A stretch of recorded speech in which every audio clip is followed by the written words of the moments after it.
Assalamualaikum warahmatullahi wabarakatuh. Waalaikumsalam warahmatullahi wabarakatuh. Bismillahi walhamdulillah. Wassalatu wassalamu ala sayyidina Rasulillah, sayyidina wa maulana Muhammad ibn Abdullah wa ala alihi wa sahbihi wa mawalah. Amma ba'du, subhanaka la ilma lana illa ma 'allamtana innaka antal alimul hakim. La haula wa la quwwata illa billahil aliyyil azim. Saudara-saudara kaum muslimin rahimakumullah. Ada 3 perintah Allah yang berangkai dalam Al-Quran, yang menurut para ulama tidak diterima yang satu apabila yang lain tidak dikerjakan. Di antaranya ayat aqimus shalah wa atuz zakah. Yang kedua ati'ullaha wa ati'ur rasulah. Dan yang ketiga ayat anishkurli waliwalidayka. Perintah ini merupakan perintah yang berangkai. Aqimus shalah wa atuz zakah. Dirikan salat dan bayar zakat. Artinya tidak diterima salatnya orang yang tidak membayar zakat, dan tidak diterima zakatnya orang yang tidak mendirikan salat. Perintah ini berangkai pada saat salat dikerjakan, zakat apabila sampai haul dan nisabnya harus dibayarkan. Begitu juga pada ayat ati'ullaha wa ati'ur rasul. Taatlah kamu kepada Allah dan taatlah kamu kepada Rasul. Tidak diterima taat kepada Allah kalau membelakangi Rasul, dan tidak diterima mentaati Rasul kalau tidak mentaati Allah. Keduanya berangkai dan tidak terpisahkan satu dengan lainnya. Taat kepada Allah artinya harus taat juga kepada Rasul. Mengamalkan Quran artinya juga harus dengan mengamalkan sunnah. Oleh karenanya sering diingatkan, usaha memisahkan umat Islam dari Islamnya selalu diawali dengan memisahkan umat Islam dari ulamanya. Dan ini bukan urusan baru.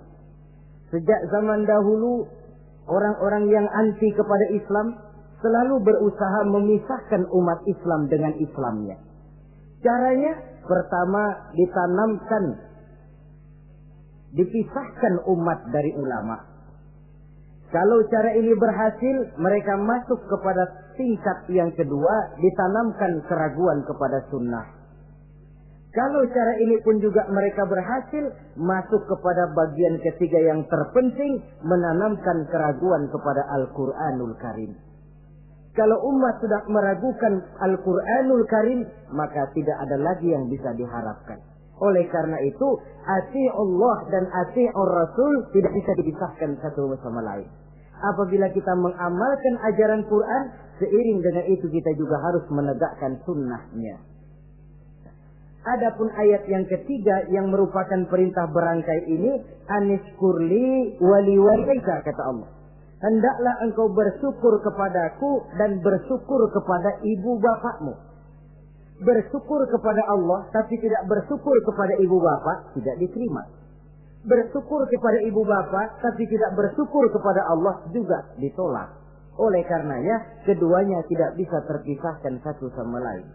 Orang yang pandai bersyukur kepada Allah, dia harus pandai juga bersyukur kepada ibu dan bapaknya. Bersyukur kepada ibu bapak artinya berbakti kepada kedua orang tua kita. Kalau kita perhatikan, dan inilah pokok yang akan kita bicarakan pada pertemuan ini, soal berbakti kepada ibu dan bapak. Kalau kita perhatikan, kedudukan kedua orang tua dalam Al-Quran itu tinggi sekali.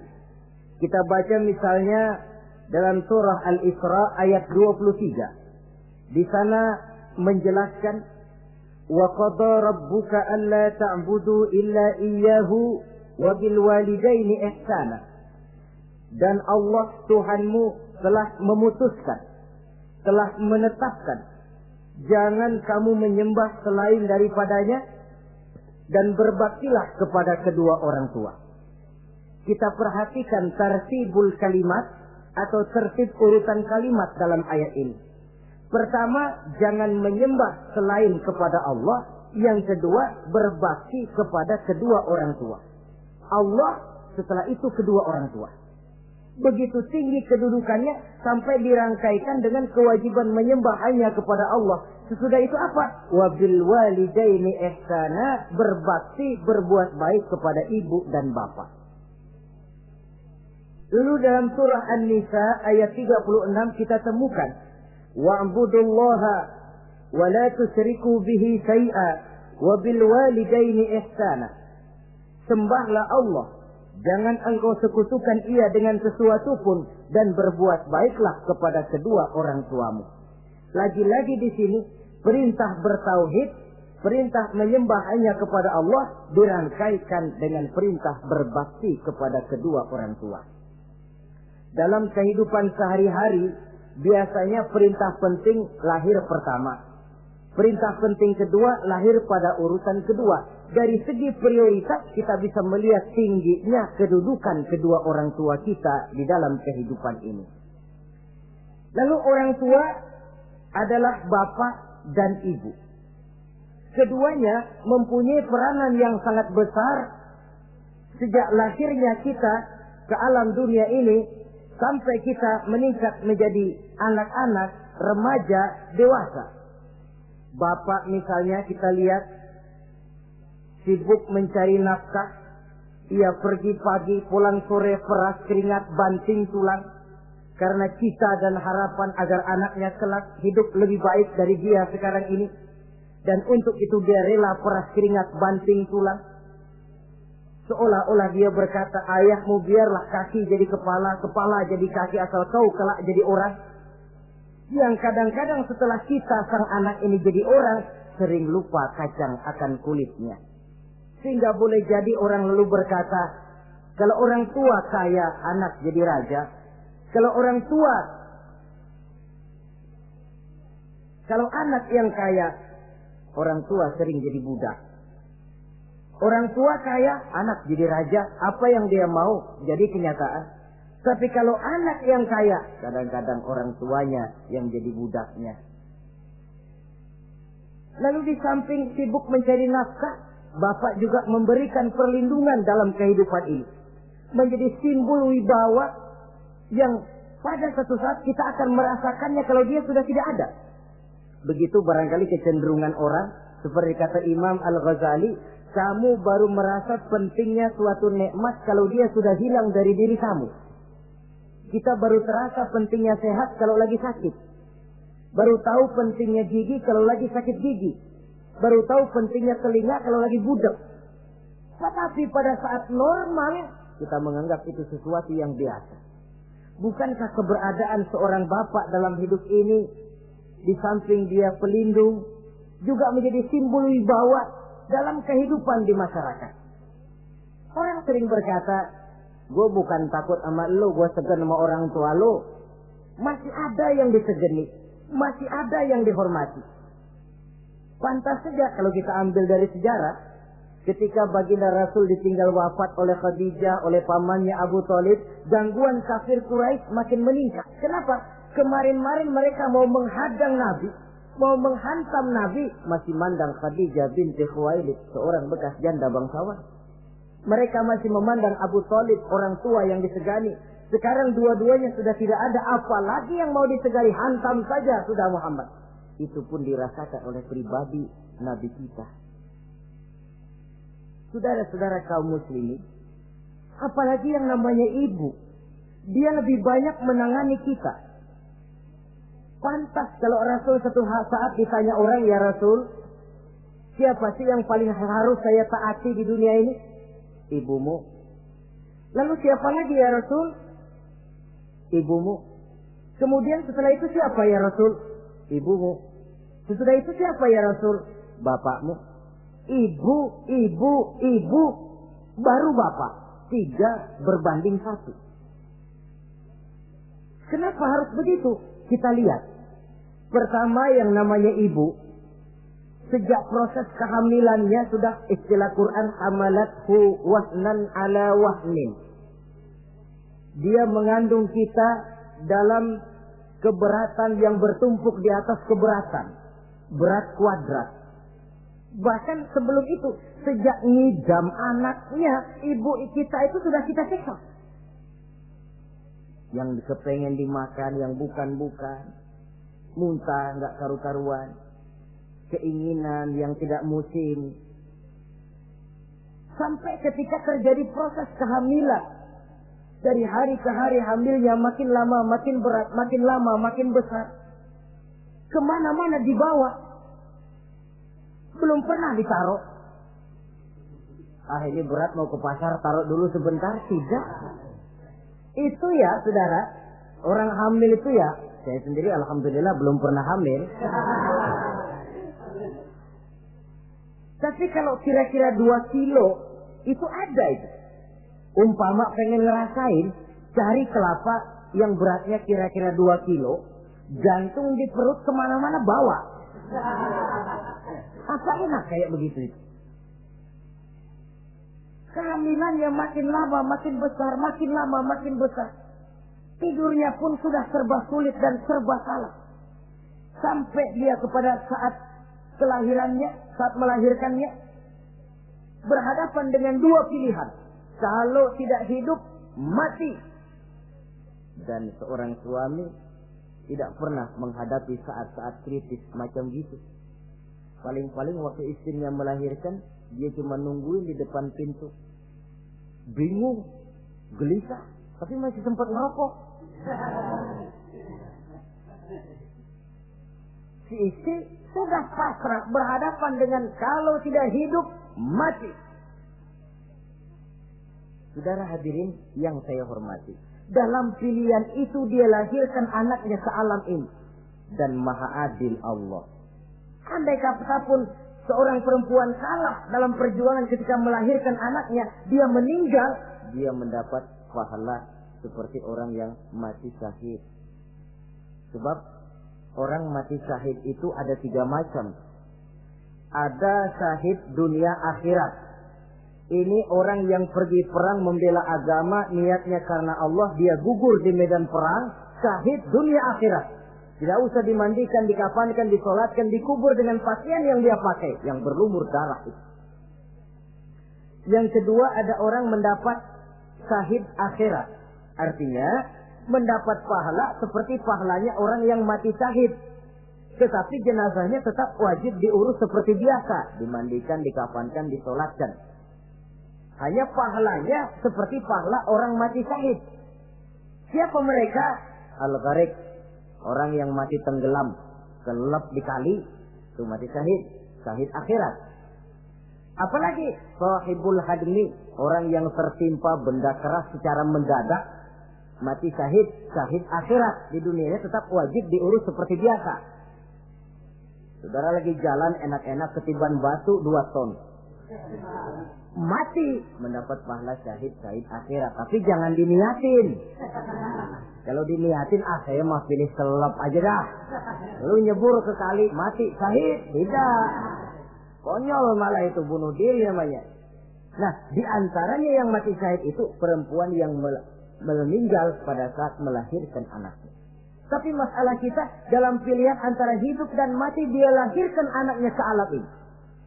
Lalu proses mengasuh dan membesarkan lebih banyak sang ibu ketimbang sang bapak. Tengah malam, bapaknya sudah asik tidur lelap. Si ibu masih saja berkutat dengan anak bayinya. Dibungkusnya pakaian, si anak pun pipis digantinya itu. Setelah itu dijaganya juga dari gigitan nyamuk. Sehingga pepatah bilang kasih ibu sepanjang jalan, kasih anak sepanjang galah. Ini berarti bahwa bagaimanapun upaya hendak menebus jasa daripada ibu, memang sulit untuk tersebut. Oleh karenanya saudara-saudara, pantas saja kalau Nabi sampai 3 kali ibumu, ibumu, ibumu, setelah itu bapakmu. Nah, oleh karenanya apa sebenarnya kewajiban seorang anak kepada kedua orang tuanya? Dengan kata lain, bagaimana kita berusaha untuk berbakti kepada ibu bapak ini? Di dalam kitab Tanbihul Ghafilin ada dijelaskan, lil walidi 'alal waladi asharatu huquqin. Orang tua mempunyai 10 hak terhadap anaknya. Dengan kata lain, kewajiban anak kepada orang tuanya ada 10. Pertama, at-ta'am in ihtaja. Memberikan kedua orang tua makan kalau dia keduanya memerlukan makanan. Malah yang lebih ideal dia usahakan agar makanan yang diberikan kepada kedua orang tuanya lebih baik dari yang dia makan sendiri. Kita kadang-kadang beli juga kue, buahan, tapi kita sortir dulu. Ini rambutan yang kontes-kontes kasih babak sono. Saudara hadirin yang saya hormati, suatu saat Nabi Musa pernah memohon kepada malaikat Jibril, "Ya Jibril, tolong tunjuki siapa kira-kira teman saya di surga nanti." Lalu Jibril mohon kepada Allah, Allah memberitahu Jibril kasih tahu Musa, temannya di surga nanti tukang daging di pasar, jualannya di pojok ano, parasnya begini-begini, semin. Nabi Musa ingin tahu apa keistimewaan tukang daging ini, kok akan jadi teman saya di surga nanti. Dia samperin, "Assalamualaikum." "Waalaikumsalam." Lalu kenalan. Setelah datang waktu pulang, Nabi Musa ikut ke rumah tukang daging ini. Diambil daging, sampai di rumahnya, itu daging dia rebus. Dia rebus, matang, dia hidangkan kepada ibunya yang sudah tua renta, disuapinya ibunya. "Tiap hari kamu kerjakan ini?" "Tiap hari," kata si anak tadi. "Saya beri makan kedua orang tua ibu saya yang sudah tua renta itu." Si ibu setelah disuapin oleh anaknya berdoa, "Allahumma ja'al ibni jalisa Musa fil jannah." Ya Allah, jadikanlah anak saya ini teman Nabi Musa di surga nanti. Amalan si anak cuma nyuapi ibunya, tapi doa ibunya itu yang dijawab dan diterima oleh Allah. Si ibu berdoa, "Ya Allah, anak saya ini jadikan teman Nabi Musa di surga nanti." Allah kabulkan doa ibu yang tiap hari disuapi, diberikan makan oleh anaknya.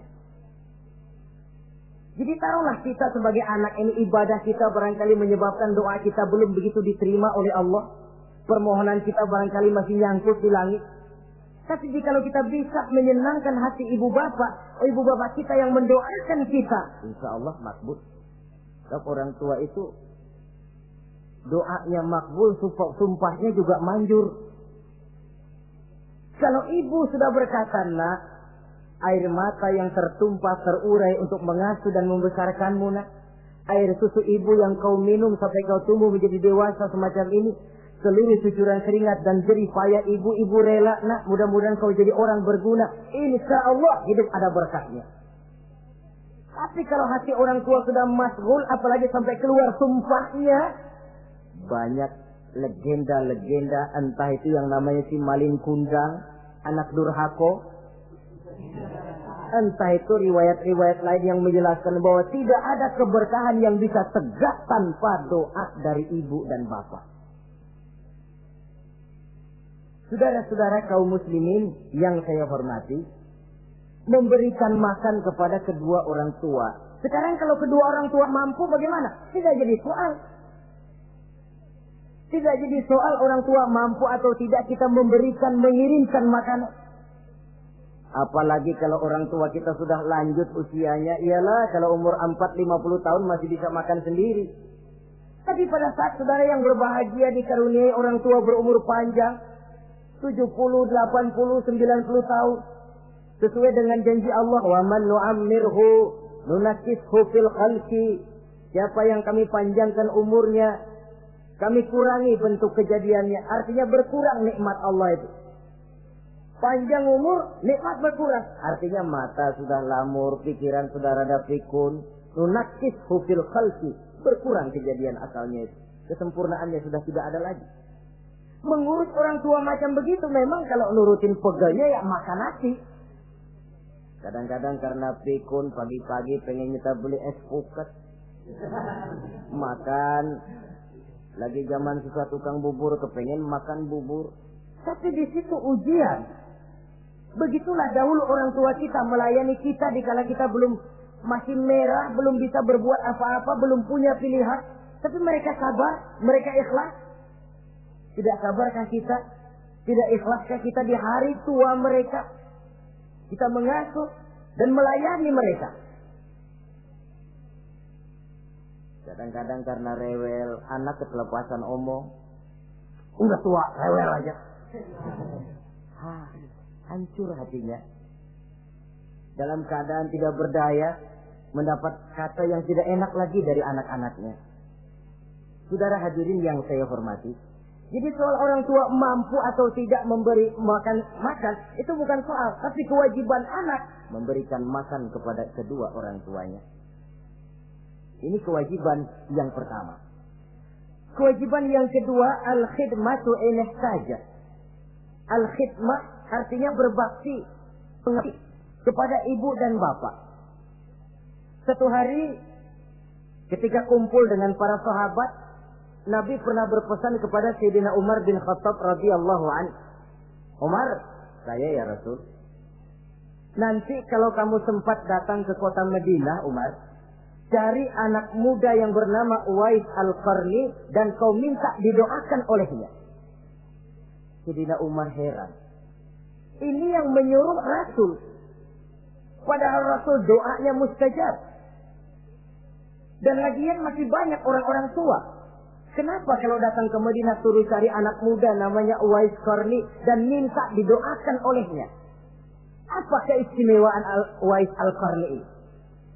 Jadi ini pun juga alasan kata Nabi, aksiru minan nas bidu'ail khair fa innaka la tadri min ayyi fahin yuqbal.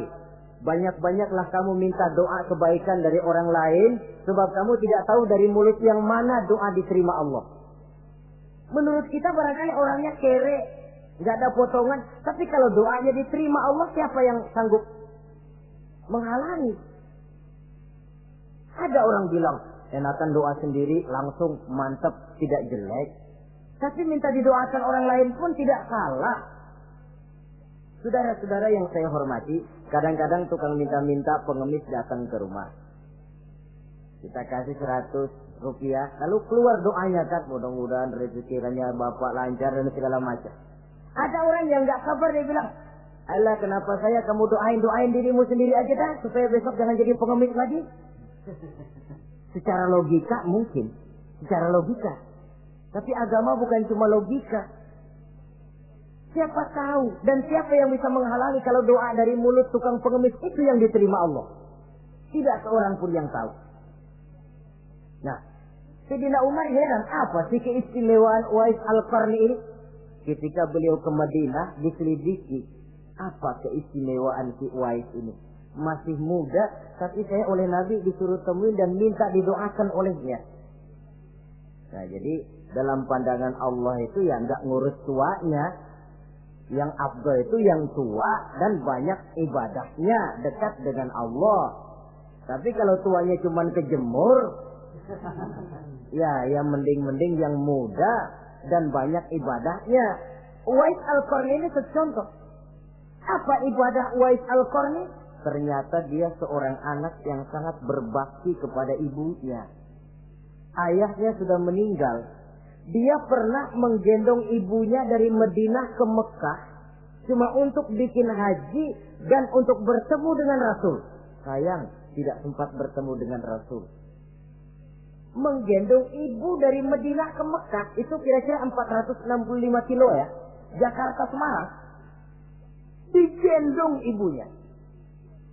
Kita kadang-kadang ibu kita ini sudah sakit payah. Mau ke dokter saja. Masih manggil orang, tolongin gotongin mak gua no. Masih minta tolongin. Berat kita. Uwais Al-Qarni menggendong ibunya cuma untuk menunaikan ibadah haji dan bertemu dengan Rasul. Rupanya karomahnya itu muncul karena dia merupakan anak yang sangat bakti kepada ibunya. Jadi Allah memberikan karomah itu ya, ada yang karena orang rajin tahajud, ada yang karena tangannya pemurah, dermawan, ada yang karena sangat berbakti kepada kedua orang tuanya, ada yang karena rajin baca Quran, ada yang karena rajin melaksanakan puasa sunnah. Timbul karomahnya. keistimewaan yang diberikan Allah kepadanya. Jadi bakti kepada ibu dan bapak mendatangkan karomah, keistimewaan yang diberikan Allah kepada kita. Kayak Uwais Al-Qarni ini, kalau dilihat dari segi ibadah, dia masih muda, tentu lebih banyak ibadahnya macam Umar bin Khattab. Tapi karena baktinya kepada ibunya, sampai Nabi pesan Sayyidina Umar, kalau kau sempat ke Madinah, cari anak muda bernama Uwais Al-Qarni, minta didoakan olehnya. Artinya doanya dikabul oleh Allah Subhanahu wa Ta'ala. Saudara-saudara kaum muslimin yang berbahagia, kewajiban yang ketiga, al-ijabatu in da'a, menjawab, memenuhi panggilan orang tua apabila keduanya memanggilmu. Menjawab panggilan kedua orang tua. Dan cara menjawab ini pun Al-Quran memberikan tuntunan etiknya. Wala taqul lahuma uffin. Jangan kepada kedua orang tuamu ngomong uff. Uff, hus, oi. Itu dianggap kurang etik. Saudara hadirin yang saya muliakan, menjawab panggilan orang tua merupakan kewajiban anak dan merupakan hak dari orang tuanya.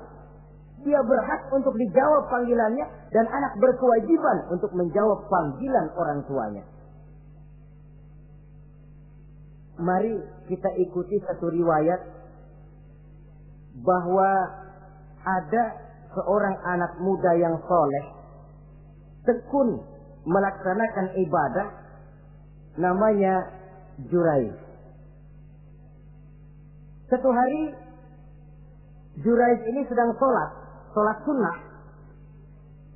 Ketika dia sedang sholat itu, ibunya manggil, Jurayj, kan? Jurayj, sini sebentar. Ibunya rupanya tidak tahu kalau Jurayj sedang sholat. Mendengar panggilan ibunya, Jurayj bimbang dalam hati. Allahumma ummi am sholati. Ya Allah, sembahyang saya terusin atau panggilan ibu yang saya jawab? Saya sholat sunnah, tapi menjawab panggilan ibu wajib. Mana ini? Bimbang. Dia, ibunya manggil lagi, Jurayj ta'ali, Jurayj sini. Makin bimbang. Allahumma ummi am sholati. Ya Allah, yang mana? Sholat terus atau menjawab panggilan ibu? Rupanya dia pilih sholat terus, saudara-saudara. Dia tidak jawab panggilan ibunya.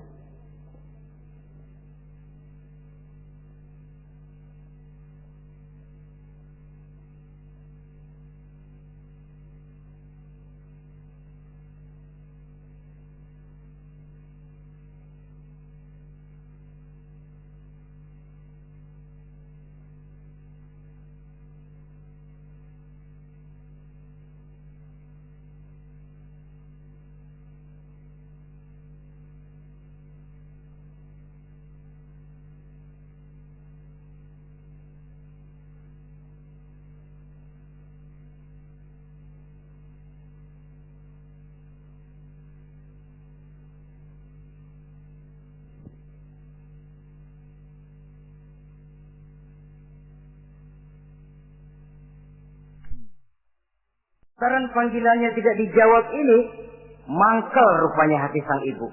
Ya Allah, Jurayj ini, saya lahirkan dia antara pilihan hidup dan mati. Saya asuh dan saya besarkan dia. Cuma saya panggil tidak mau menjawab, sakit hati saya. Keluar katanya, ya Allah, jangan mati Jurayj sebelum dia bertemu orang jahat. Nah, berlalulah riwayat ini. Hari berganti hari, bertukar minggu pergi, datanglah bulan.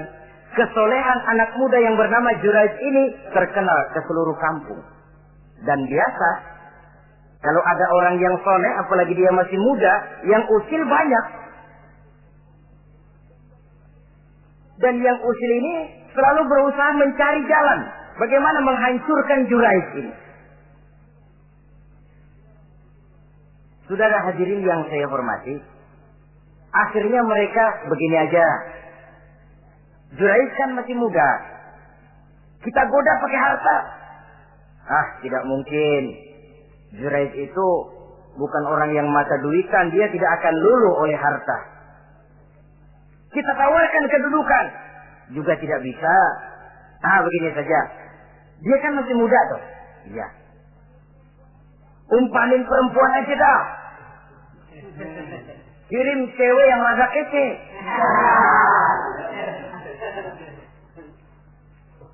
Dicarilah perempuan untuk menggoda Jurais ini. Sampai satu malam Jurais sedang ibadah di mihrab dalam masjid. Masuk perempuan ini dengan langkah gemulai, dengan suara merdu mendayu-dayu, mencoba merayu, membujuk, memperdaya, mempesona Jurais. Tapi nggak kena. Sejak dari berpakaian lengkap si perempuan ini, sampai bahasa Arabnya Uryanun Thalik, tanpa sehelai benang pun lagi lekat di badannya.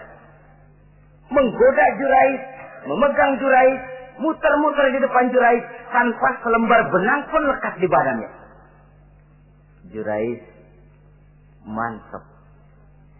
Si perempuan karena sudah kadang merasa dibayar lalu nggak berhasil kan malu. Akhirnya dia keluar dari masjid, dia pergi ke sebuah kampung, di sana dia berzina dengan seorang pengembala kambing dan hamil. Ketika hamilnya besar, si perempuan ini kemana-mana pidato.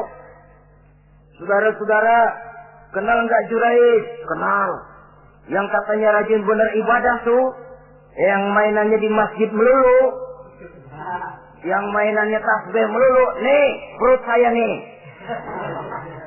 Dia urusannya tuh. Jurais, apa betul? Oh. Akhirnya Jurais dicari orang, macam-macam, yang caci maki, bahkan ada yang nyambikin pakai batu sampai berdarah kakinya, berdarah tangannya.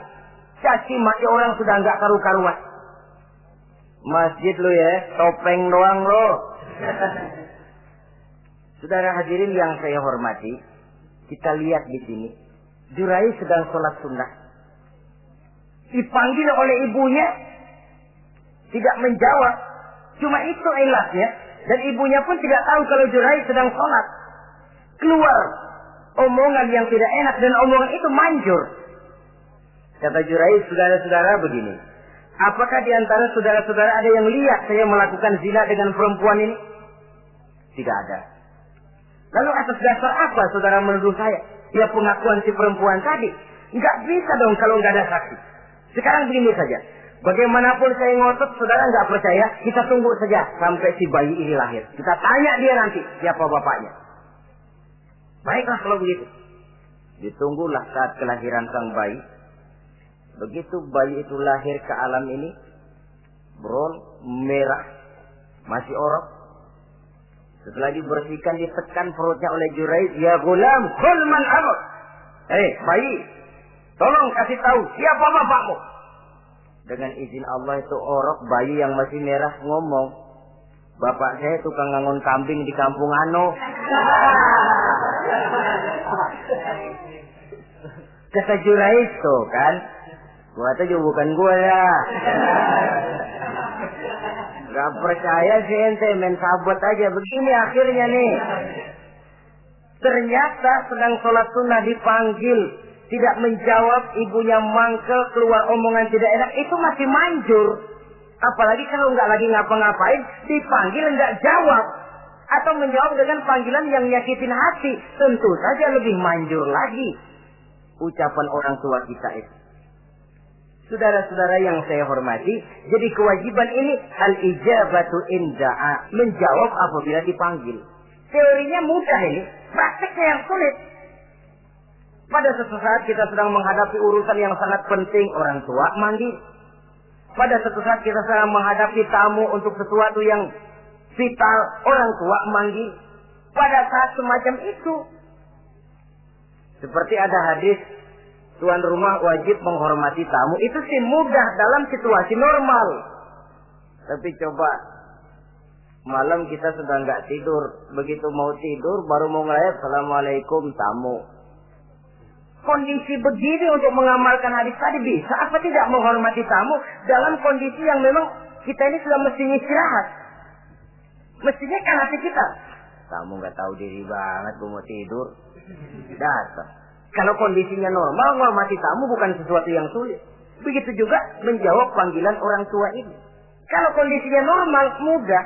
Tapi dalam kondisi di mana kita berhadapan dengan pilihan ini atau ini, di situ akan kelihatan bakti anak kepada kedua orang tuanya. Yang keempat, kewajiban anak al-ita'atu in amara ghairi maksiyatin. Taat kepada ibu bapak sepanjang perintahnya tidak untuk maksiat kepada Allah.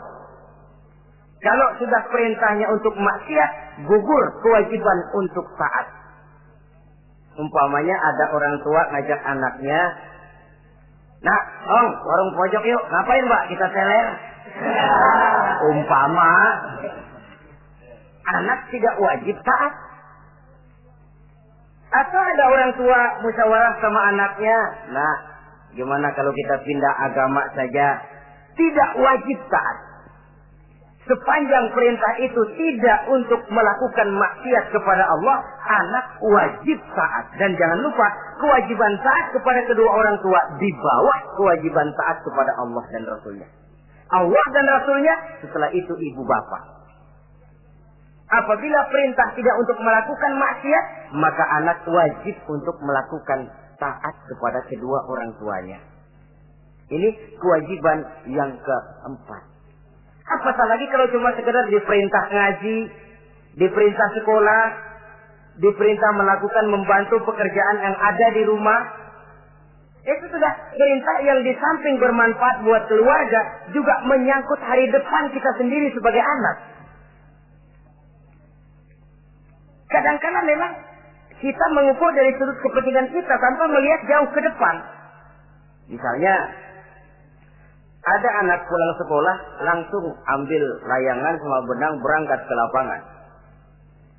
Orang tua, karena melihat jauh ke depan, anak ini lelahnya belum hilang.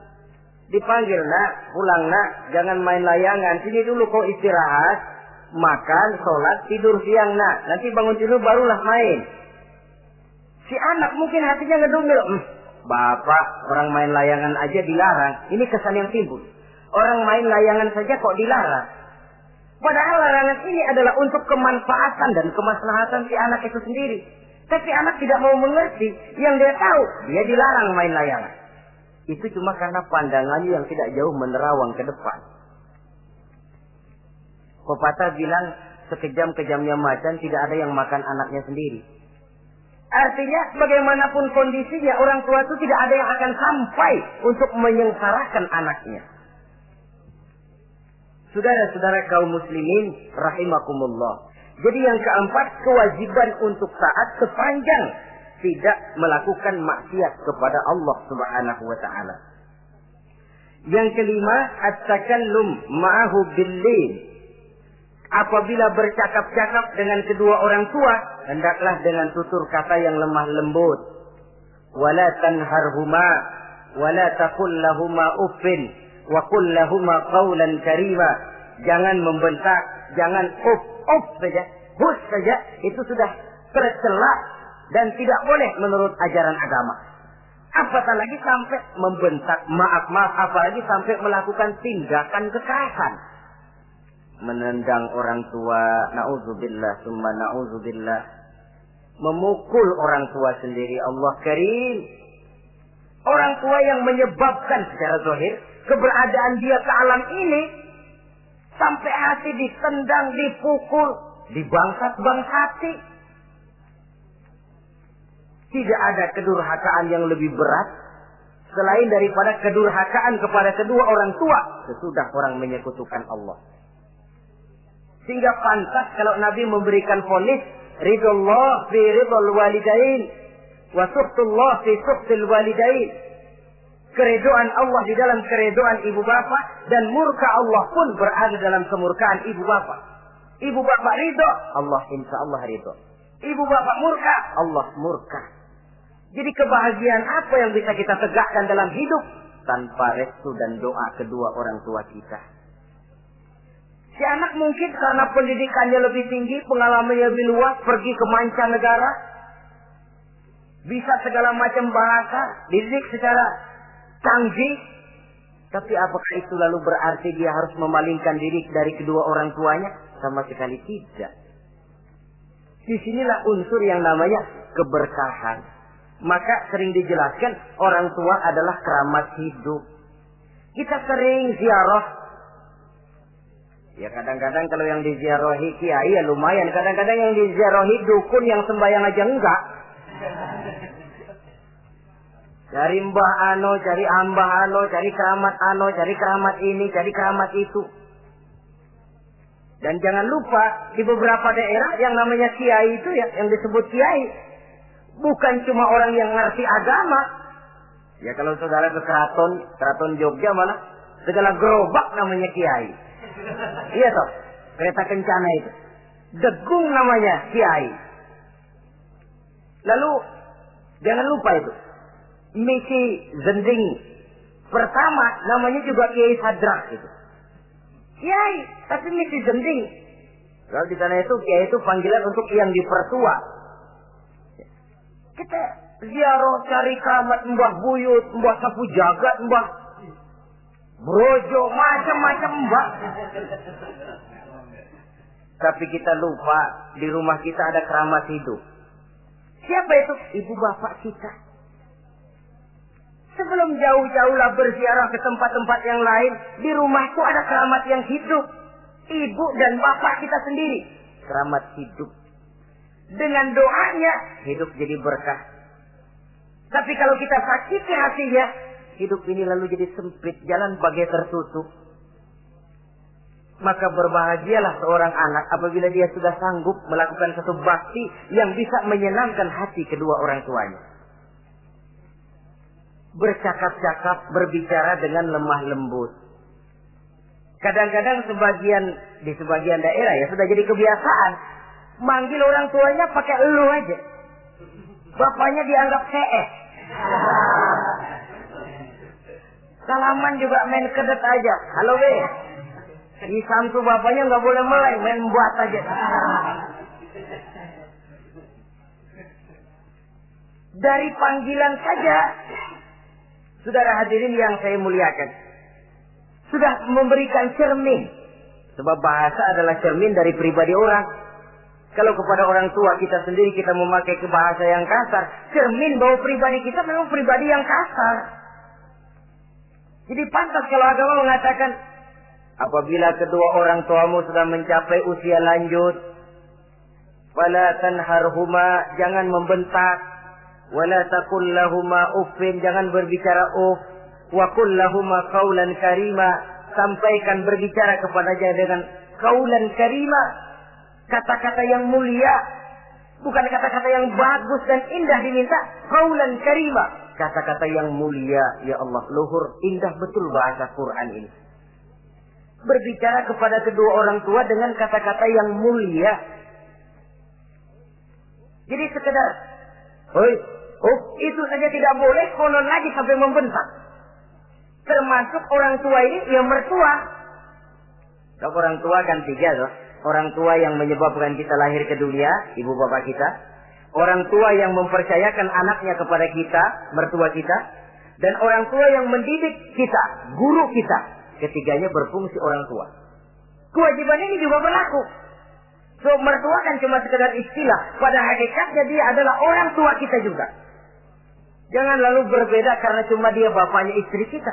Sama saja. Kalau kepada orang tua sendiri menghormati, lalu kepada mertua kita kurang begitu perlu, itu sudah satu sikap yang tidak adil. Tentu itu akan menyakiti hati istri. Atau kalau dia istri, akan menyakiti hati suami. Berkata dengan kata-kata yang mulia. Saudara-saudara, yang keenam, in ihtaja ilal kiswah kasahu in qadar 'alaiha. Kalau dia perlu pakaian, berikan pakaian walaupun dia sendiri mampu membeli. Nah, antarin bapak beli kacamata yuk. Ayo pak, Sudah sampai di toko kacamata, bayar oleh anaknya. Walaupun si bapak punya duit dan si bapak yang ngajak beli, kewajiban anak, bayarin. Jangan mentang-mentang bapaknya cuma minta dianterin, bener-bener nganterin. Bapaknya ngeluarin dompet cuek aja. Malah ada kembalinya, Pak. Wah, kembalinya ditarik. Ya, kalau anak belum punya penghasilan ya wajar. Yang kita maksud di sini, anak sudah mandiri dan punya penghasilan yang memadai, bahkan mencukupi untuk membantu orang tuanya. Saudara hadirin yang saya muliakan, dan ini juga kalau memang bisa, seharusnya orang tua kita pakaikan yang lebih baik dari yang kita pakai sendiri kalau bisa. Sebab nantinya sikap kita kepada orang tua kita itu akan jadi bahan bibir di masyarakat. Ya, dia enak-enakan orang tuanya begitu aja ya. Mungkin di depan kita orang tidak bicara, tapi di belakang kita kok tegel ya, kok sampai hati ya. Dia enak-enakan berdiri di Menara Gading, tapi orang tuanya tiap hari kerja begitu berat. Saudara hadirin yang saya hormati, sekali lagi, di depan kita orang mungkin tidak berani bicara, tapi di belakang itu akan jadi buah bibir. Ini dari segi kita memelihara muru'ah. Yang ketujuh, al-masyu khalfuhu. Kalau jalan, mengiring. Artinya di belakang orang tuanya. Ini adabnya. Adab berjalan. Saudara yang saya hormati, ini yang dicontohkan oleh baginda Rasul. Jika berjalan dengan orang-orang tua, beliau belakangan. Kenapa? Ini merupakan simbol penghormatan kita kepada orang yang lebih tua daripada kita. Tidak mentang-mentang karena pendidikan lebih tinggi, merasa dirinya lebih tahu, lebih pengalaman, selonong boy. Orang tua tahu apa sih? Ngir. Waduh, hebat. Saudara hadirin yang saya hormati, al-masyu khalfuhu. Berjalan di belakangnya. Begitu juga untuk mengemukakan pendapat. Kalau suatu saat orang tua mengajak musyawarah, dengarkan dulu omongannya, tangkap seluruhnya. Kalau kita merasa bahwa itu salah, jangan lalu dipotong. Salah, Pak, jangan begitu, Bapak kolot sih. Salah, jangan. Sebab itu akan menyakiti hatinya. Kalau hatinya terluka, itu sudah merupakan suatu dosa, melukai hati kedua orang tua. Kalau kau dianggap kita diminta mengemukakan pendapat, kemukakan pendapat itu. Kalau menurut saya sih begini. Dan itu memang orang tua yang bijaksana. Dia juga tidak cuma memaksakan pendapatnya, tapi juga minta pendapat dari si anak. Ada timbal balik. Sistemnya komunikasi keseimbangan. Inilah makna ucapan Nabi. Bukan termasuk golonganku, kata Nabi. Orang tua yang tidak sayang kepada anak muda dan orang muda yang tidak menghormati orang tua. Bukan golonganku. Jadi seimbang tuh. Yang tua sayang yang muda hormat yang tua. Tapi yang tua jangan minta dihormati. Ini kewajiban orang muda, hormati. Kewajiban yang tua apa? Sayangi yang muda. Jangan mentang-mentang yang muda harus menghormati yang tua. Lalu yang tua minta dihormati, gila hormat. Gua kan tuaan lo, kalau salaman sama gue cium tangan ya. Pokoknya kalau lo nggak nanya, gua nggak nanya. Mentang-mentang tua lalu pasang tarik. Tidak, malah kalau menurut tradisi Islam ya, tradisi Islam saya katakan, Nabi itu siapapun yang beliau temui, beliau yang pertama kali memberi salam. Sebab bila dua orang muslim ketemu, yang terbaik adalah yang pertama ngasih salam. Si A, si B ketemu. Siapa yang paling baik di antara keduanya? Yang duluan ngucap salam. Jadi berebut ngucap salam. Kita zaman sekarang kadang-kadang kita sudah assalamualaikum, yang nyautin kayak sirawan. Mukanya pakai ditekuk. Kita sudah yang muda mau menghormati, yang tua malah gila hormat. Yang muda jangan cuma minta disayangi, tapi nggak sanggup menghormati yang tua. Sistem keseimbangan. Yang tua sayang yang muda hormat kepada yang tua. Kalau ini terwujud, nikmat kehidupan bermasyarakat ini. Kadang-kadang kan pincang, yang tua nggak sayang sama yang muda. Ada bakat-bakat terpendam yang mau maju dianggap saingan. Kalau yang begini maju rusak gua nih. Lalu diseken. Lalu yang muda pun karena merasa pendidikan lebih tinggi, pandangan lebih luas, nyelongcong jadinya. Kurang ajar sama yang tua. Timbul gap, timbul misunderstanding, salah pengertian. Kalau sudah begitu, kesatuan dan persatuan sulit diwujudkan. Maka usaha pun lalu tidak seperti yang seharusnya. Saudara-saudara yang saya hormati, yang ke-8 sekarang, kewajiban anak itu apa? Al-irda'u lahu bima radiya li nafsihi. Mencari keredoan dari orang tua tentang sesuatu yang dia ridho. Artinya, orang tua kita senang apa? Kita berusaha senang itu. Mengukur orang tua itu dengan diri. Ukurannya diri. Yang orang tua kita senang, kita berupaya senang. Orang tua kita senang ngaji, berusaha kita untuk senang hadir di majelis taklim. Orang tua kita senang baca Quran, kita juga berupaya senang baca Quran. Sebab yang paling membesarkan hati orang tua sesungguhnya tidak lain kalau dia melihat anaknya ini sesuai dengan yang dia harapkan. Oh, kalau sudah begitu orang tua itu cucuran keringatnya, peras keringat banting tulangnya, jibakunya, rasanya hilang capeknya. Kebahagiaan orang tua tidak cuma kalau anaknya jadi kaya lalu mengantarkan makan, minum, buahan, peralatan yang serba lengkap, tidak. Lebih dari sekedar itu orang tua berharap dia bisa menerima pensiunan pahala dari meninggalkan anak yang soleh. Alangkah indahnya jika orang tuanya nanti wafat meninggalkan alam ini, anak-anaknya mengurubungi di sekelilingnya, memimpin orang tuanya membacakan syahadat, anak-anaknya juga yang memandikan, anak-anaknya yang menyolatkan, anak-anaknya yang menurunkan dia ke liang lahat, anaknya yang mendoakan. Alangkah nikmatnya orang tua macam itu. Tapi kan langka. Di samping karena memang orang tua kurang mengarahkan, anak pun kurang perhatian ke arah itu. Begitu bapaknya mati, ambil mana ambil, suruh mandiin. Akan lebih baik kalau anaknya yang mandi. Tangga panggil nyembayangi, anaknya malah nonton dari jauh, nggak ikut nyembayangin, mau kok tegel. Kenapa nggak ikut nyembayangin? Ya nggak bisa sembayangnya. Ya kalau macam Abu Nuwas dulu nggak bisa, masih ada akal.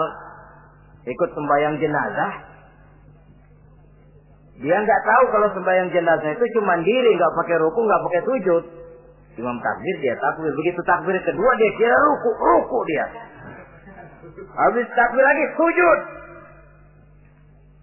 Orang-orang nggak ada yang sujud, bingung. Selesai ditanya dia, Bunda Was kenapa tadi pakai sujud? Dia bilang ini mayit dosanya kebanyakan.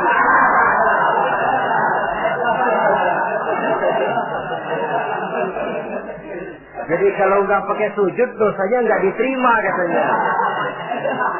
Dosanya nggak diampuni kalau nggak pakai sujud. Makanya saya pakai sujud. Itu sih akal-akalan. Jawaban orang kepepet namanya. Saudara hadirin yang saya hormati, baiklah ya. Yang ke-9, al-ikrahu lahu bima yakrahu li nafsihi. Membenci apa yang dibenci oleh orang tuanya. Orang tua kita enggak senang judi, jangan dekati judi. Orang tua kita enggak suka minuman keras, jangan cekek botol. Orang tua kita enggak senang kalau kita pulang sampai pagi misalnya, jangan pulang pagi. Orang tua kita enggak senang kita hanyut dalam arus pergaulan bebas, batasi pergaulan untuk menjaga hatinya. Kalah kita senang, tapi di depan orang tua kan harus berusaha menjaga hati kedua orang tua kita. Ini tidak berarti bahwa di depan orang tua baik lalu di belakang orang tua merdeka. Kalau di depan orang tua mah kalem, begitu orang tua hilang merdeka. Lalu berbuat semau-maunya, tentu tidak. Lalu yang ke-10, ad-du'a lahu bil maghfirah kullama da'a li nafsihi. Mendoakan kedua orang tuanya tiap kali dia mendoakan dirinya. Ya, kewajiban anak tidak lupa tiap kali berdoa untuk dirinya, orang tuanya disertakan. Rabbighfirli wali walidayya, ampuni saya dan ampuni dosa ibu bapak saya. Pak, itu kalau orang tua masih hidup, ya. Sekarang kalau orang tua sudah meninggal, bagaimana berbaktinya? Gampang. Pertama, antasila akrabaihima, bersilaturahmi dengan kerabat yang ditinggalkan oleh orang tuanya. Jadi jangan setelah orang tua mati lalu kehabisan obor. Orang tuanya kita senang, anaknya kita benci. Sama aja ngebenciin orang tuanya. Kan sering kejadian begitu. Zaman orang tuanya masih hidup, kawan medok, kawan lengket, orang tuanya udah mati, turunannya malah dimusuhin. Itu juga nyakitin orang yang sudah meninggal. Bersilaturahmi dengan kerabat yang ditinggalkan. Yang kedua, kalau orang tua sudah meninggal, cara berbuat baiknya bagaimana? Antastaghfira lahuma wa tad'u lahuma. Mohon ampun dan mendoakan keduanya. Itulah jadi orang soleh nikmatnya. Sudah mati pun orang kita masih kebagian doa. Orang soleh kemana-mana didoakan orang. Dia lagi tidur, ada yang sembahyang. Dalam tahiyat dia baca, Assalamu alaina wa ala ibadillahi sholihin. Ya Allah, berikan keselamatan kepada kami dan kepada hamba-hambamu yang soleh. Ini orang yang soleh, semua orang soleh kebagian doa itu. Walaupun dia lagi tidur, tidurnya didoakan orang. Dia sudah mati, kuburnya diziarahi orang, dibacakan doa. Lain kalau bajingan, liwat di kuburannya orang, serem. Bajingan kemarin mati dipendam di sana. Lu jangan lewat sana, lu kesurupan. Liwat orang, ngeri. Bagaimana lagi mau mendoakan? Yang ketiga, orang tua yang sudah meninggal itu cara berbaktinya, wa anta tasaddaqu lahuma. Kalau ada rezeki, bersedekah atas nama keduanya. Pak, 100.000 untuk pembangunan masjid, saya lihat pahalanya untuk almarhum kedua orang tua saya. Insya Allah sampai. Oh, kalau tidak sampai, Rasul tidak akan mengajarkan badal haji. Untuk apa? Diajarkan badal haji artinya amalan orang yang masih hidup ada kaitannya dengan orang yang sudah meninggal. Bersedekah atas nama kedua orang tua. Saudara hadirin yang saya muliakan, mudah-mudahan Allah menjadikan kita anak yang bisa berbakti kepada kedua orang tua kita. Amin. Ini sajalah pertemuan kita yang singkat ini. Terima kasih atas segala perhatian dan mohon maaf atas segala kekurangan. Usikum wa nafsi bi taqwallah. Wassalamualaikum warahmatullahi wabarakatuh. Waalaikumsalam warahmatullahi wabarakatuh.